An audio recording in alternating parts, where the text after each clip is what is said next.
Vamos a iniciar entonces la segunda parte de la porción Kitizar. Nos quedamos en Shemot, capítulo 32, verso 1 en adelante. Ok. Bueno, entonces, el pueblo desesperó por el retorno de Moshe. Y el pueblo va ante Aarón y le dice: haznos qué, haznos un Elohim para que nos guíe, para que nos conduzca. Verso 2 dice: Vayomer Alejem Aarón Beneku Nishmei Hasachar Asher Motzone Neshechem Belechem Ubonotechem Bejalú Elai. Y les digo: entonces quítense ustedes los aretes de oro de las orejas de sus esposas y de sus hijos y de hijas y traédmelos. En el verso 3 dice que le trajeron todos los zarcillos, todo el oro que tenían ellos en sus orejas, los trajeron a quién? A Aarón. Ahora, vamos a ver, antes de que sigamos, vamos a ver unos aspectos que representa el Egel Masejá, el becerro de oro. De entrada tenemos que la palabra Egel,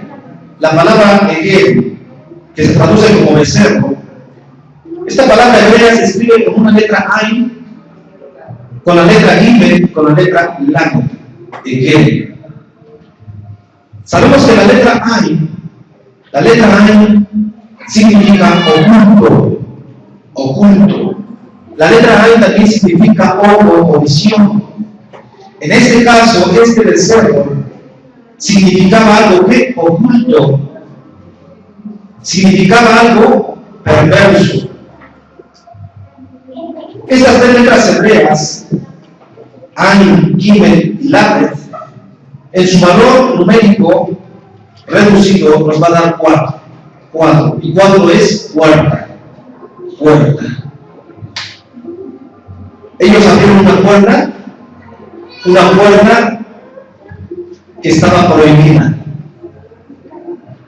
Lo oculto, las tinieblas, lo que es negativo existe y es real. En el mundo espiritual existen los espíritus malignos, existen los sherim, que son los demonios. Y es real todo esto. Y ellos abrieron una puerta tremenda. La palabra Masejá que se traduce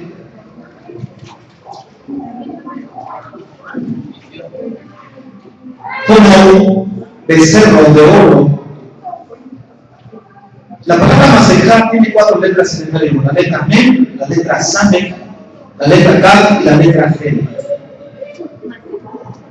Igualmente estas letras en sus valores numéricos, si usted suma, esta palabra Masejá nos da, en su gematría reducida nos va a dar 8.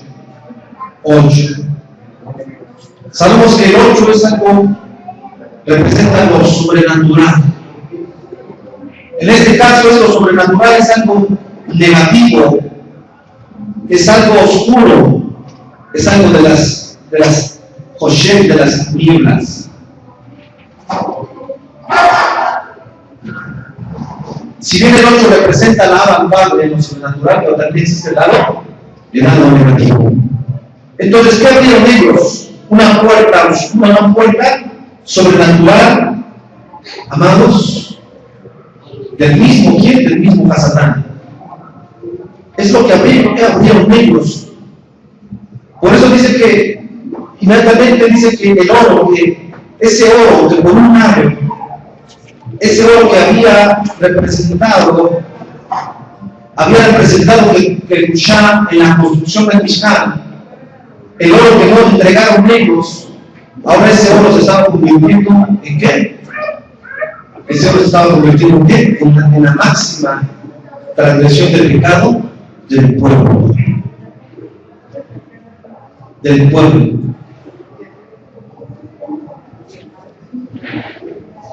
El becerro de oro, ¿qué puede representar más en nuestra vida? Dice aquí la Torá.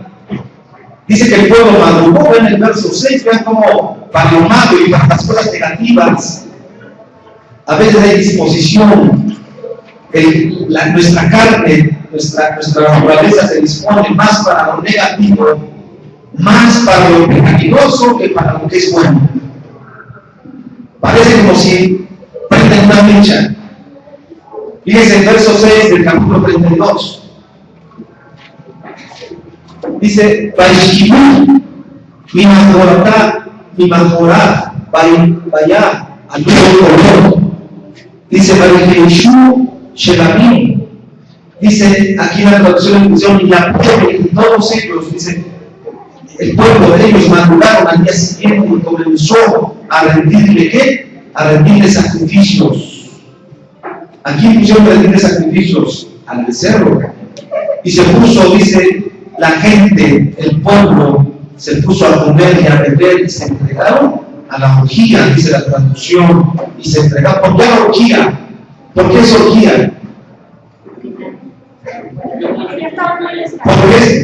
Porque es adulterio, es fornicación.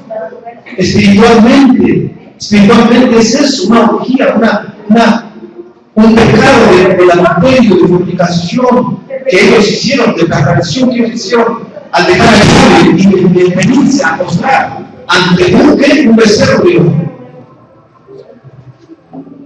Ante un becerro de oro, y mostrarse eso de allá.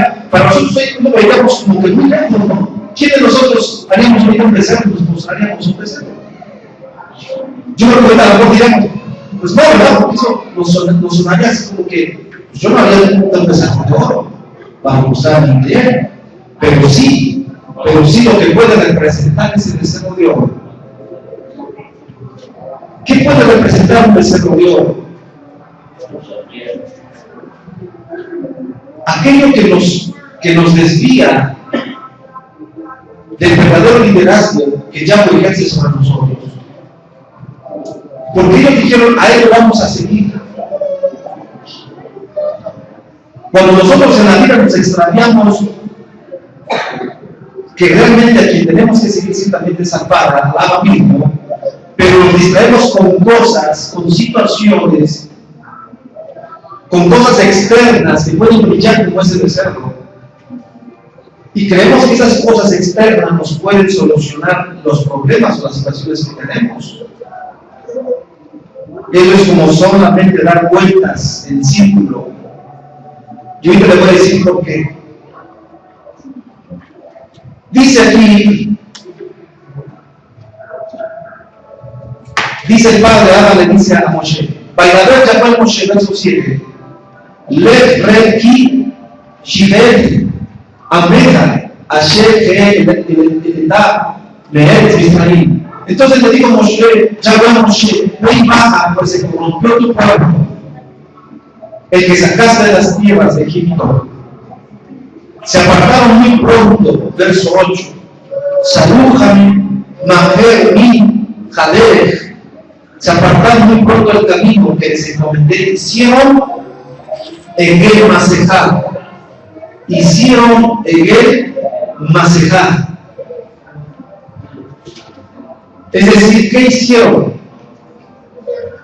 La traducción Egel es etígere de becerro. Pero vemos que la palabra Egel, como ya dijimos, está representando, amados, está representando esa puerta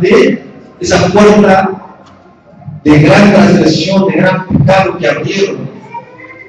Todos en un momento de nuestra vida, quizás también hacemos nosotros esto, Egel Masejá. Y aquí es donde tenemos que aplicarlo nosotros a nuestra vida. Porque nosotros también entonces tenemos que cerrar esa puerta que abrimos nosotros. Ahora tenemos que llevarlo a nuestra vida ahora nosotros. No como una historia, la Torah no es historia, la Torah es presente, la Torah es profecía. Y hoy tenemos que aplicarlo en nuestra vida. ¿Por qué? Porque hay cosas que en nuestra vida no podemos quitar, no podemos dejar. Porque hay cosas que no podemos, porque hay una puerta abierta. Porque hay un elige, hay un becerro de oro que hemos abierto en nuestra vida. Consciente o inconscientemente se abrió. Y a veces no tenemos la conciencia hasta dónde llega una transgresión como esta, cuando se abren puertas. Por eso hoy estamos en el tiempo de que tenemos que estar purificándonos constantemente. Tenemos que estar, hoy estamos en ayuno. ¿Por qué estamos en ayuno? Porque tenemos que rectificar esto que se abrió, tremendamente, no solamente los afectó a ellos, también nos afectó a nosotros. Por eso tenemos inclinaciones desviadas. Y el pecado que aflora a veces en nosotros. Por eso dice que ellos inmediatamente se desviaron del camino. Por eso ese rescate que se pagó era anticipadamente, que representa que solamente la bendita edad de Yeshua nos iba a rescatar de esta transgresión y de lo que el pueblo había hecho. Rindieron culto, dice aquí en el verso 8, y lo proclamaron, luego Bayomerú, lo proclamaron, dice, él lee el oveja de Israel, este es tu Elohim, este es tu creador Israel, que te ha sacado de la tierra de Egipto.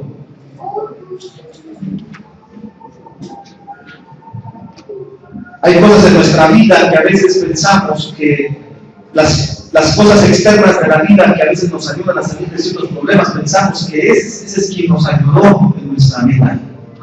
Y no es cierto. Por eso nosotros no podemos poner toda nuestra confianza. Usted tiene que poner toda su confianza en su trabajo, en lo que tiene. No. ¿En quién tiene que estar la confianza? En Yahweh. Si entendemos dónde está el becerro de oro. Ellos no reconocieron lo divino, sino se enfocaron a ver, yo quiero ver para creer. ¿Cuántos de nosotros a veces pensamos así? Yo quiero ver para creer. ¿Pero qué dice Abba? No. Si tú quieres ver el reino y quieres entrar, tienes que creer ahora. Si tú quieres ver que te va a ir bien, si tú hablas de Shabbat, hazlo y te va a ir bien. Pero no, primero quieres ver y después vas a creer. No. Ellos no confiaron, no reconocieron lo divino. La raíz de Get significa redondo. La palabra de Get, vamos a ver, la raíz de Get significa redondo y es un fenómeno neutro que puede ser positivo o negativo. Es cuando seguimos los ciclos de la naturaleza sin reconocer lo espiritual, la dirección de Yahweh en nuestra vida. El Get significa redondo. Puede ser bueno o puede ser malo. Cuando nuestra vida solamente gira en círculo, pero no tiene ascendencia, entonces ahí nos quedamos en lo material. Volvemos a lo mismo. Y no volvemos igual. Estamos en una parte de la naturaleza nada más. Estamos en la parte terrena. Pero si empezamos a ascender como una espiral, voy dando círculos, pero voy ascendiendo. Entonces mi vida cambia. Mi vida va a cambiar y mi caminar va a cambiar. El becerro de oro, podemos ver sobre la naturaleza de Satán, del mismo a Satán. Cuando pensamos en nosotros mismos adorando a un becerro de oro, el punto es enseñarnos que cuando Satán crea una ilusión en nuestra vida, y esa ilusión es perfecta y vamos a actuar robóticamente y pensar que es la respuesta correcta, cuando el adversario dirige nuestra vida, nos hace creer que con él, con lo que sea o con lo que estemos involucrados, es la realidad y podemos pensar que estamos liberados. El ángel le dijo, no, espérense. Moshe dijo, espérense, yo voy a descender. Espérense. ¿Qué pasa en nuestra vida? A veces no esperamos. Y nos desesperamos. Y no esperamos en las promesas de Él. Y esto nos debe enseñar, amados, que nosotros, en cada situación de nuestra vida, y pedimos al Padre, pero a veces le pedimos, pero queremos que las cosas sean rápido, que se usan ya. que pasen el otro mes. No. A veces vamos a estar pidiendo y el Baba Telaba nos va a dar una respuesta y nos va a traer algo y va a pasar quizás un año y van a pasar quizás 2 años. Pero si tú sigues clamando, sigues orando, Él nos va a responder. Por ejemplo, un ejemplo de lo que estoy diciendo, un ejemplo sencillo. Si usted tiene una deuda económica, si usted está en aprietos económicos, ¿cuál sería la solución? Una de las soluciones más simples y más sencillas en este tiempo es solicitar un crédito bancario. El crédito bancario me soluciona mi problema, ¿sí o no?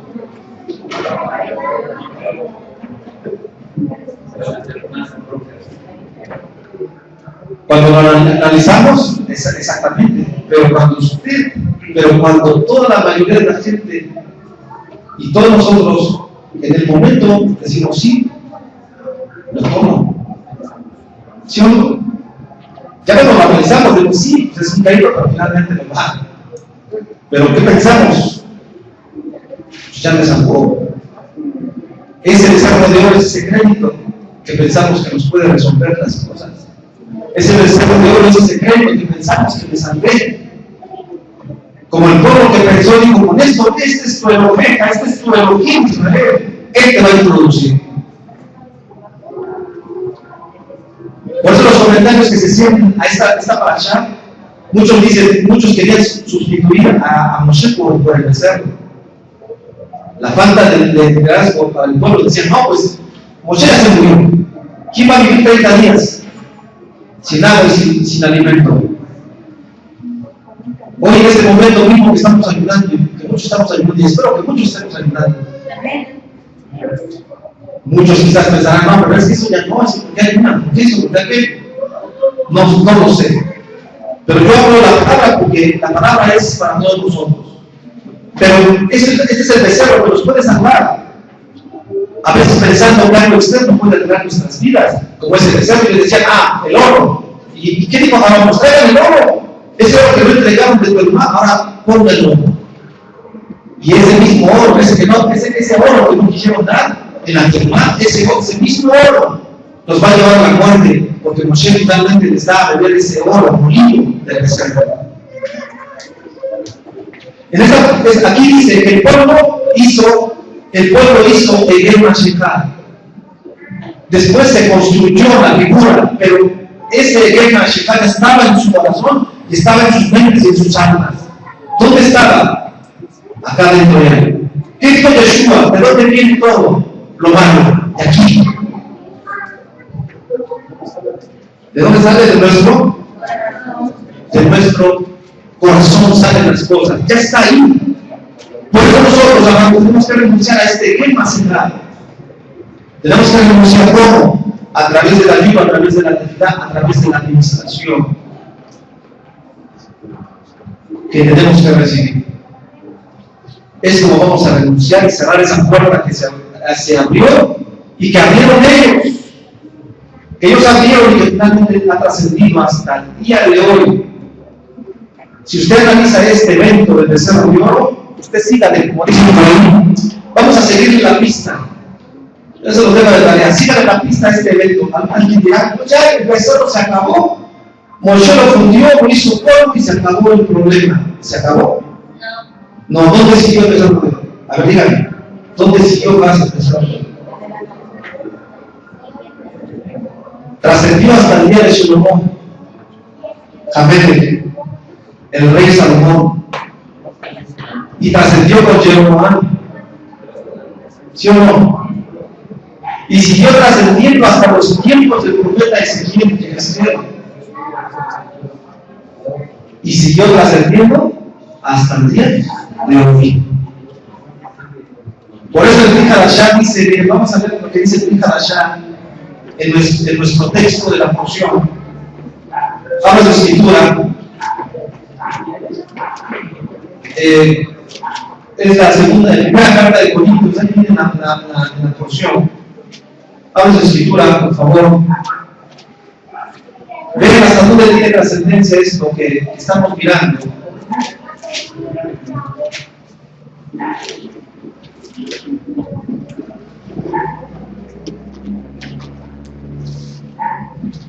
Primera carta a los Corintios,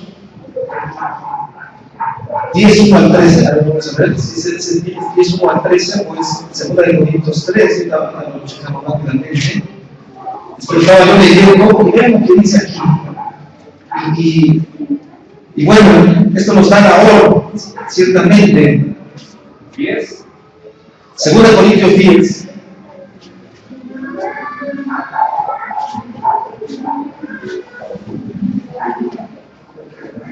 Del 1 al 13.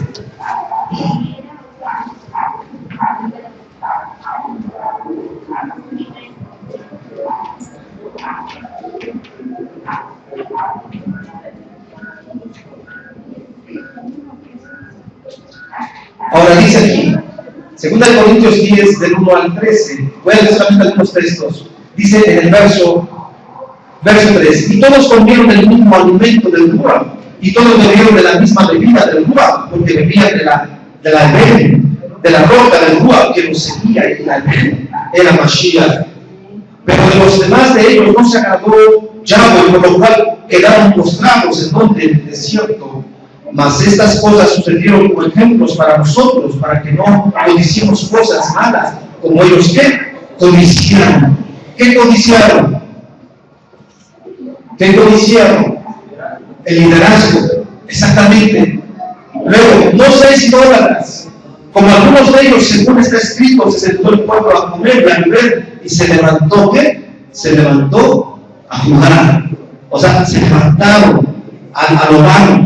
Se levantaron, verso 8, y forniquemos como algunos de ellos fornicaron, y cayeron en un día 23,000, y tentemos al ladrón, como también algunos de ellos le tentaron, y perecieron por las serpientes. Bueno, ahí está hablando del otro acontecimiento que sucedió después. ¿Sí? Ahora, vamos al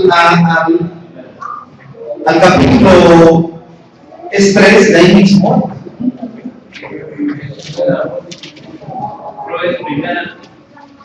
Leí primera, ¿verdad? Yo les dije segunda.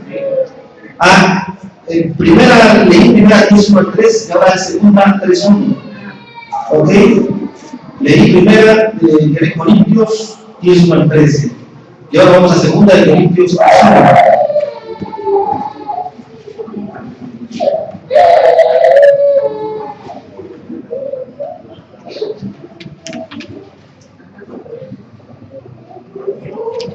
En este capítulo 3:1,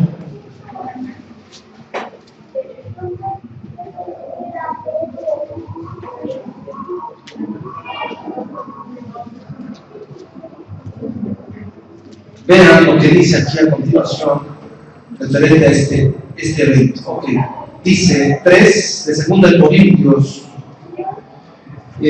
No va a leer todo, pero voy a leer la parte que quiero puntualizar en esta parte.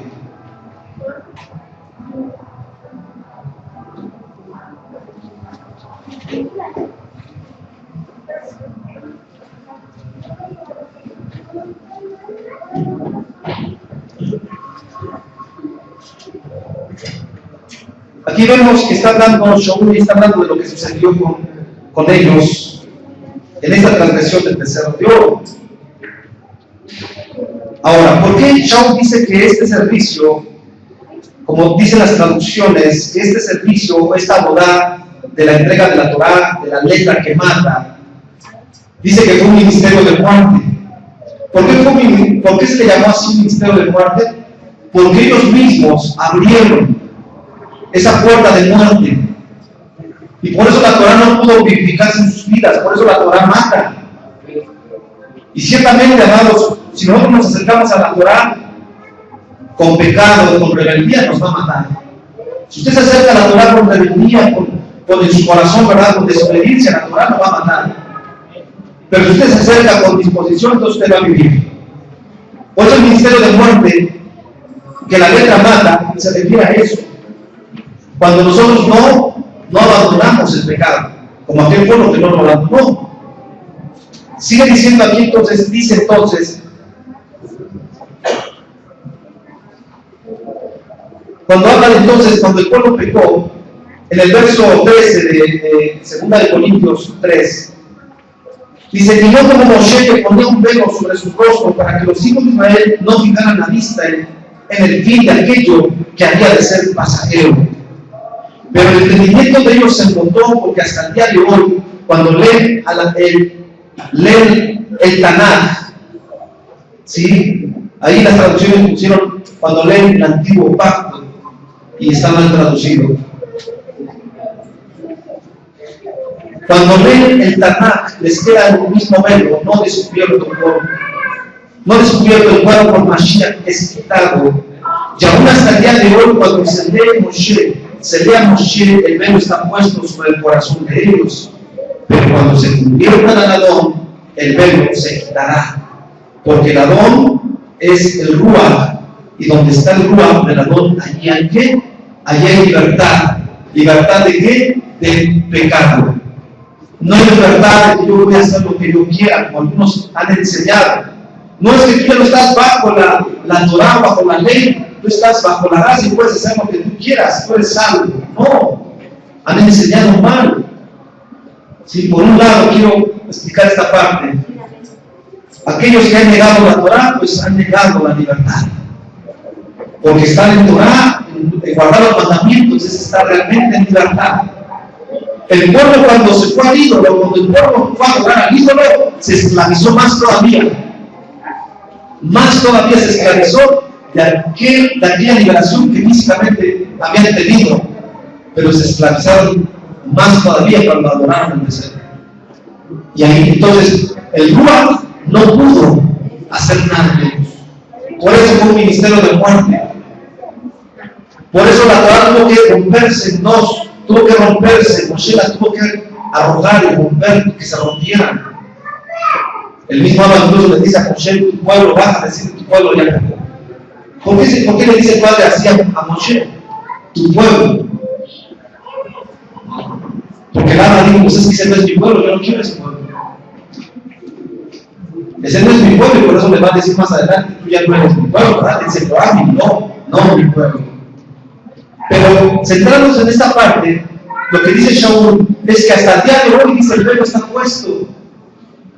O sea, que yo quiero entender un poquito más esto más profundo, que ciertamente, amados, si nosotros nos acercamos al Padre con pecados, estamos practicando pecados, si no queremos abandonar el pecado, si no queremos ser obedientes, si queremos ser rebeldes, duros, entonces ese velo todavía está puesto. Y la cabó de agua no resplandece, no te puede resplandecer la cabó de agua. El esplendor del Padre no resplandece en tu vida, y por eso te sientes alejado, te sientes que no fluyes, sientes que no puedes llegar. ¿Por qué? Porque todavía ese velo, tanto para la casa de Judá, pero también para nosotros, todavía está puesto ese velo. Esto lo hemos aplicado para la casa de Judá, y ciertamente cuando ellos miran a Mashiach, bueno, todavía ese velo está ahí. En cuanto a Mashiach, porque está hablando, dice, se les quitará cuando, por Mashiach, Yeshua, se les quitará el velo. En cuanto a Mashiach, ellos ahí todavía no pueden ver, aunque en ese tiempo ya están viendo muchos. Pero en cuanto a lo demás, en cuanto a la idolatría, también esto va para nosotros. Porque después, cuando Moshe bajó, dice que su rostro resplandecía, pero tenía que taparse. ¿Por qué tenía que cubrirse? Porque ese esplendor ellos ya no lo podían recibir. La presencia de Abba se apartó del pueblo. Por eso ese ministerio fue de muerte. ¿Cuál es el ministerio de muerte? La transgresión de la Torah. No es la Torah en sí misma, como muchos predicadores enseñaron y agarran este pasaje para decir que la Torah es un ministerio de muerte, que la ley, la Torah, es muerte, y que el creer en Yeshua es la vida. No, la Torah es la vida misma. Yeshua es la misma Torah viviente, y Él la vivifica en nosotros. Él la vivifica en nuestra vida. Encontré un comentario que decía, que es un comentario judío directamente, pero dice que si nuestra fe solamente es, yo creo, acepto los mismos, pero hasta dice que era esa fe, entonces estamos limitados. Y no podemos trascender a más. Ahora, eso lo dice el Big Hashah. La carta de Kefa, estaba yo leyendo, esto está en el capítulo, me parece que es el capítulo 4. A ver, vamos a leerlo rápidamente. Donde habla de la emuná, pero donde él dice que si a nuestra emuná no le añadimos, vean, dice aquí,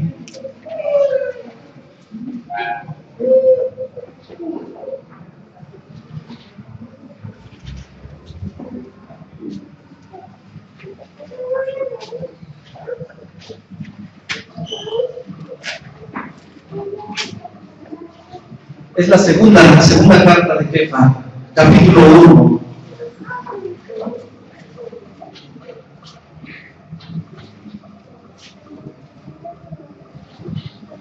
Segunda carta de Kefa, capítulo 1, verso 5. Nosotros también, poniendo toda atención, toda prontitud, toda diligencia por esto mismo, añadir a nuestra emuná, lo que comúnmente se tradujo como fe, que hay que añadirle virtud, y a la virtud conocimiento, y al conocimiento dominio propio, y al dominio propio paciencia, y a la paciencia bondad, y a la bondad afecto fraternal, y al afecto fraternal alguien dice el ahabá, porque si estas cosas están en ustedes, en ustedes y abundan, no os dejarán estar ociosos ni sin fruto en cuanto al conocimiento de nuestro Adón Yeshua Mashiach. Por eso nosotros tenemos que, amados, como ya dijimos, hay que aborrecer el pecado, hay que aborrecer aquello negativo. A nuestra emuná hay que añadirle esto. No solamente es creer, yo creo, pero ahora tienes que vivir en el dominio propio de tu carne, en la paciencia, en la bondad, en ese afecto de amor. Si esto abunda en nosotros, dice, no van a estar ociosos. No vamos a estar ociosos en cuanto al conocimiento de quién, de Yeshua. Si ustedes ven toda la carta de Kefa, ahí sigue hablando, sigue diciendo respecto a nuestra manera de vivir, nuestra manera de hoy comportarnos, dejar el viejo hombre que nos va a hacer vivir en el pecado y todo lo que dice ahí. Y entonces, esta parte de lo que ellos hicieron, el becerro de oro, que trajo para ellos ciertamente pues muerte. Y como dice aquí la Torah, ¿hicieron qué?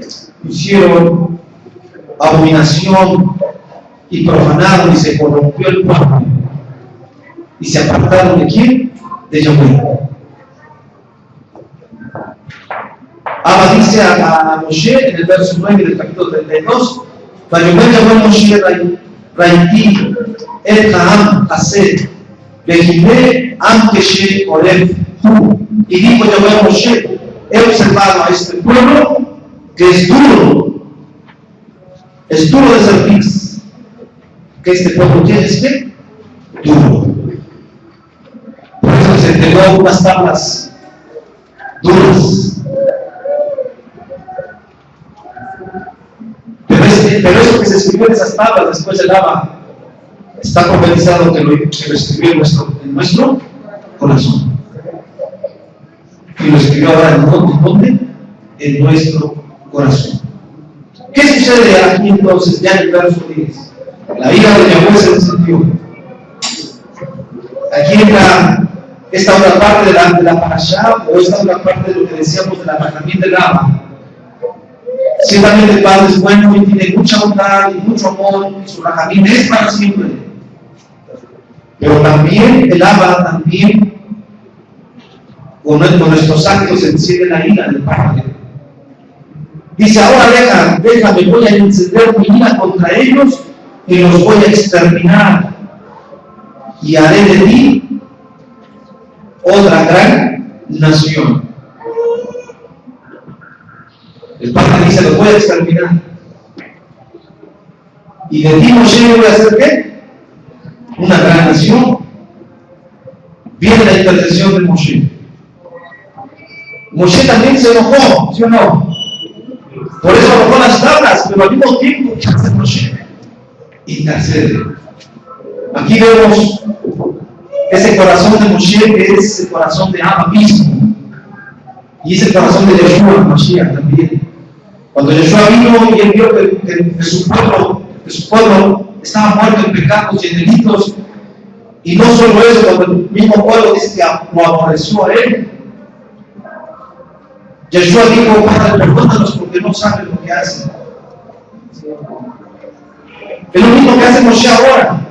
Moshe se da cuenta que el pueblo había hecho pecado y se enojó Moshe, pero al mismo tiempo Moshe entonces suplica al Padre, suplica al Abba, intercede por el pueblo. Y Moshe le dice a Abba, ¿por qué vas a encender tu ira contra este pueblo al cual sacaste de Egipto con gran poder y con gran esplendor? Moshe le dice a Abba, ¿qué van a decir los egipcios? Él lo dice en el verso 12. Y entonces Moshe recurre a las promesas de Yahweh. Cuando se interceda, tenemos que recurrir a lo que él ha dicho.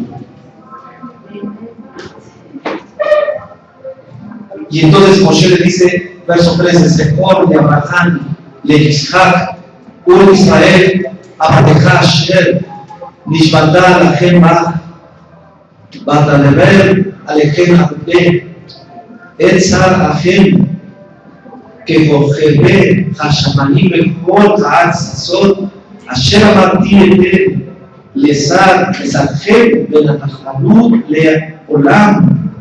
Recuerda a Abraham, Isaac e Israel, tus siervos, a los que juraste por ti y les prometiste diciéndoles, multiplicaré vuestra descendencia como las estrellas del cielo, y todo este territorio que les he dicho les daré a vuestra descendencia y lo heredarán por siempre. Moshe se acaba de las promesas. Y ciertamente el Abba había prometido eso a Abraham, Isaac y Jacob. ¿Sí? ¿Había prometido eso? Claro, lo había prometido. Y no es que el Padre se haya olvidado, tampoco. No. Pero aquí nos está enseñando. El Padre no se lo olvida y Él sabe. O sea, Él es fiel. Pero cuando nos deja ver esto es para que nosotros aprendamos de cómo buscar, de cómo interceder, de cómo clamar al Padre. En este caso, Moshe lo hace. Y intercede. Aquí viene, dice en el verso 14, Vainahem Yahweh el Hará, Asher Liberlo Lazot le amó. Entonces canceló Yahweh el mal que había dicho que haría el pueblo. Y volviéndose descendió Moshe al monte con las dos tablas de Lerut, en sus manos tablas escritas de ambos lados, de un lado y del otro que estaban escritas. Y dice en el verso 16, las tablas las arrojó, que habían sido hechas por Yahweh, por Elohim, y la escritura eran también escritas, dice por Elohim, grabadas en la faz de las tablas. Y oyó Josué los gritos del pueblo de sus orgías, y le dijo a Moshe, gritos de guerra en el campamento. Moshe respondió, no son voces de triunfo, no son voces de guerra, no son voces de poder, sino son voces de derrota, voces de corrupción. Yo estoy oyendo. Bayomer, lo que dice ahí. En el verso 19, cuando descendió, dice, observó el Jangel y observó las danzas en torno al becerro y se enfureció. Moshe y arrojó de sus manos las tablas y las destrozó en pedazos a los pies del monte. Es lo que nos dice ahí en el 32, versos 17, 18 y 19 que estamos leyendo. La palabra agil, que es una palabra que se traduce como arete, de los arcillos y todos estos utensilios de oro que dieron los hebreos para construir este becerro. Agil, arete, también pueden ser negativos o pueden ser para proclamación o pueden ser para algo kadosh. Estos adornos, si son para resaltar el ego propio, son negativos y reflejan el becerro de oro que fue realizado en partes con las joyas de las mujeres. Decíamos un ratito, ¿verdad? Quizás nadie ya diríamos a estas alturas vamos a hacer un becerro y ya podemos. Pero ¿en qué se constituye el becerro de oro? Cuando estas cosas materiales como el oro, como hoy siguen siendo los adornos de oro, las cadenitas, las argollas, el oro se puede poner, porque los hijos de Israel traían el oro. Finalmente de ese oro se ocupó para ¿dónde? Para buscar, y fue algo positivo. Pero también a la vez puede ser algo negativo cuando el oro es para resaltar el ego, el oro propio del hombre. Entonces es totalmente negativo y refleja el becerro de oro. Refleja la idolatría. Por eso, ¿cuáles son nuestras motivaciones de cómo nos vestimos, cómo nos adornamos, cómo tenemos las cosas, aún materiales? ¿Cuáles son nuestras motivaciones? ¿Es el ego o es aquello, como aquel oro que entregaron ellos para la construcción del Mishkan? Cuando una joya manifiesta la bondad y el favor de Yahweh, eso también refleja una verdadera, en este caso una verdadera mujer que se adorna, una mujer que es virtuosa, como una verdad que se adorna para su amado. Y eso es Kadosh y refleja el Mishkan Kadosh. Una novia se debe ataviar para su marido, sí. Pero dice que cuando refleja manifiesta la gesed y el favor, la bondad, eso es una mujer virtuosa. Israel, nosotros como pueblo debemos de tener riqueza, llenarla de la raza. Pero esa riqueza, aún material, debe reflejar en nosotros una bondad, un favor de una mujer, de un pueblo virtuoso, ¿sí? De un pueblo que ama a Yahweh, y que ese pueblo entonces refleja la Kedushá del Mishkan. Porque ese oro que dio, con ese oro se construyó el Mishkan, el templo. Pero por el otro lado, también ese oro que no quisieron dar, se construyó el becerro huevo. Sí, por los dos aspectos. Por eso la riqueza no es mala. Ni el tener dinero, ni el tener lujos es malo. Pero sí es malo nuestras motivaciones. Sí es malo lo que esté en nuestro corazón. Sí es malo esa codicia que pudiera existir. Entonces eso sí es malo. Y eso sí hay que eliminarlo. ¿Sí? Vemos esos dos aspectos, que este mismo oro fue usado, uno para el Mishkan y otro para hacer este ídolo, para hacer este becerro de oro. Moshe sintió el celo de Yahweh, por eso arrojó las tablas. Yeshua sintió el celo de Yahweh cuando sacó los metaleres del templo. Sintió el celo de Yahweh. Sintió el celo de Yahweh cuando traspasó al pecador, al israelita que estaba adulterando frente al nombre, y deliberadamente los traspasó, sí. Sintió el celo, sí. Nosotros debemos sentir el celo también. Un pueblo que no siente el celo de Yahweh es un pueblo que va a empezar a ser mediocre. No sé si estamos entendiendo que el Padre sí es bondadoso, pero también es celoso. Si hay pecado, el pecado tiene que ser juzgado tal y como es. Y ni modo. Si hay que aplicar ese celo, se tiene que aplicar. Por eso Moshe tomó las tablas, sintió, por un lado intercedió y al mismo tiempo sintió, se enojó, porque dijo, ¿cómo es posible, verdad? Que el pueblo tan rápido vieron las maravillas, vieron los milagros, pero el pueblo se desvió y Moshe sintió ese celo y por eso dice que arrojó las tablas. Dice el verso 20 que Moshe agarró el becerro que habían hecho, lo quemó en el fuego, lo fundió, lo deshizo y lo hizo polvo y luego lo esparció en agua y les dio a beber a los hijos, les dio a beber a los hijos de Israel. Algunos ven este acto como un acto de que si esas almas que habían sido ya rescatadas por el rey Shekem,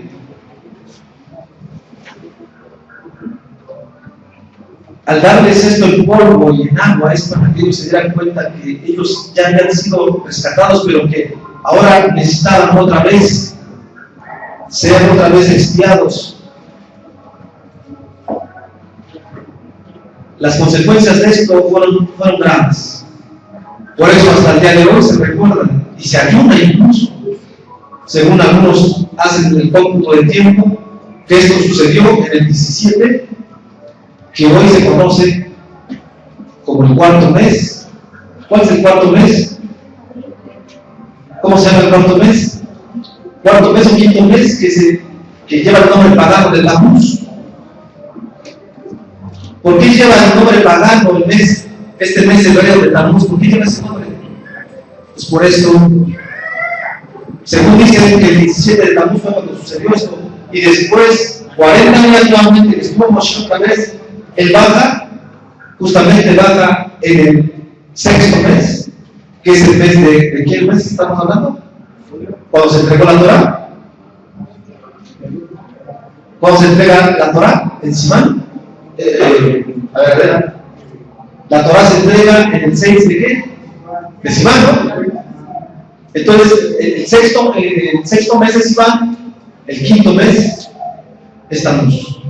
Si es quinto mes o cuarto mes, a ver, no recuerdo ahorita bien, pero bueno, se dice que entonces esto sucedió el 17 de Tamuz y que posteriormente, cuando vuelve a subir, descendió, fue cuando ya era Yom Kippurim, y ahí fue perdonado el pueblo, fue perdonado de su transgresión. Según los cómputos de tiempo, se dice que eso es lo que sucedió. ¿Por qué lleva el nombre de Tamuz? Tamuz es otra deidad simplemente de aquellas deidades paganas que el pueblo adoró. Y que vemos que la repercusión de este becerro continuó con Shelomó, continuó primero con Jeroboam, después continuó en el tiempo del profeta Ezequiel, donde ahí dice también que adoraron al becerro, ¿sí? Que adoraron al becerro, y que igualmente en el tiempo de Jeroboam ellos también levantaron estatua de efigie de estos becerros, que incluso los tenían en la casa de Israel. Así que este acontecimiento trajo grandes estragos al pueblo de Israel. La puerta que se abrió, lo sobrenatural, y es lo que también nosotros hoy tendremos que también cerrar de nuestra vida. Tenemos que también cerrar de nuestra vida y rectificar ese pecado. Por eso, si nosotros, fíjense bien, si nosotros tenemos inclinaciones, si hay inclinaciones de una vida sexual desordenada, como puede ser lascivia, fornicación, adulterio, entonces traemos una semilla, traemos una raíz de esa profanación y de esa orgía que el pueblo realizó con el becerro de oro. Yahweh dijo, porque cuando Moshe intercede, dice, si los vas a borrar, también bórrame a mí. Y Moshe, y el Abba dijo, el padre dijo, ¿qué dijo el padre? Dijo, no, yo voy a borrar al que peque. Dice, al que peque contra mí, a ese sí lo voy a borrar. Entonces, aquí está claro para nosotros, hermanos, en este tiempo, de cómo tenemos que rectificar nuestra vida, nuestra alma, de todas estas inclinaciones que posiblemente traemos arrastrando nosotros. Por eso dice aquí Shaul, Kefa, y también lo dice Shaul, que leímos, que este pueblo dice, hasta que se conviertan al Adón, hasta que se conviertan a Yahweh, se les será quitado el velo. Por eso dice aquí la Torah, después de esto,